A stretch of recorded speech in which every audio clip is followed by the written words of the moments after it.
Welcome back to our video. As promised, in this week's video, we will be sharing tips on how to teach children to embrace the diversity in our lives and how you as an individual can stand up to racism. Let's get started. At this point, where racism can often be seen, many parents and educators of young children share similar concerns that children should be guarded against learning about race and racism. They are worried if this would bring harm if the children are being exposed to these topics.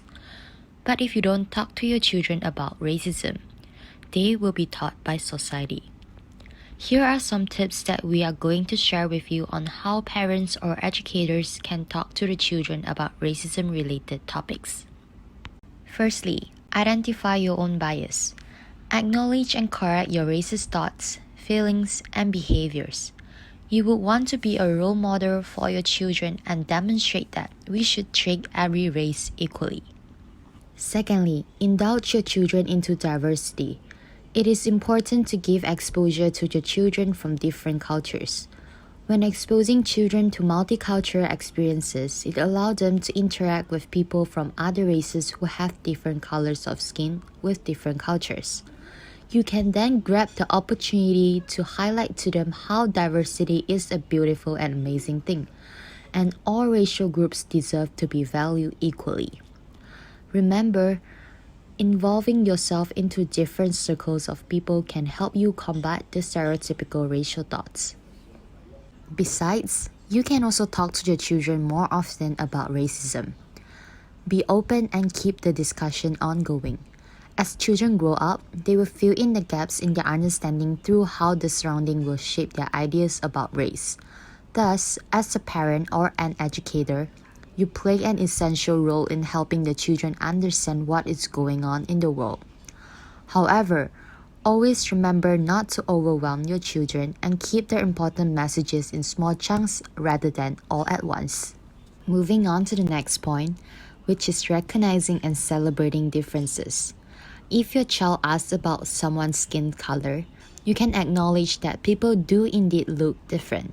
But to point out things we have in common, you could say, "We are all human, but we are all unique. Isn't that amazing?" If you wish to take a stand against racism, here are some possible ways. Firstly, speak out. If you encounter someone being discriminated against or abused based on race, intervene when it is safe. Stand with them, check if they are okay or need any support. Let them know they have the right to report the incident to the individuals or organizations that could help with the situation. For example, informing the police or the person in charge in the workplace that could follow up on the racism incident. Secondly, hold up to others' human rights. Participate in public events that support human rights and volunteer to work with others that have the same aim in promoting the idea of anti-racism. No matter where it is, be it your workplace or school, always promote appreciation and celebration of diversity, non-discrimination, and anti-racism. Next, educate the right thing to children. As mentioned, be a good example for your children. Help them understand what racism is, how people are getting affected by this issue, and how it is crucial to accept and tolerate diversity with dignity and humanity. Lastly, be open for business. Workplace diversity is about more than hiring people of different ethnicities, says Keith Yamashita, founder of the workplace transformation firm, Sai Partners. You have to work at being truly welcoming and inclusive. It's the little everyday things, micro behaviors, micro choices, micro actions that can make an environment harmonious or hostile. That's all that we'd like to share for our last video. To summarize, we have shared tips regarding how to raise your children to be anti-racist. This includes recognizing and correcting your own racial bias, being open about the conversation of racism, letting your children interact with people of different backgrounds, and understanding the value of respecting everyone despite their skin.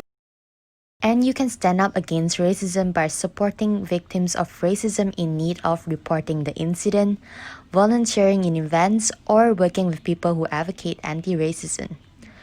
Lastly, teaching the right thing to your children and learning to be a genuinely accepting individual towards people of all color.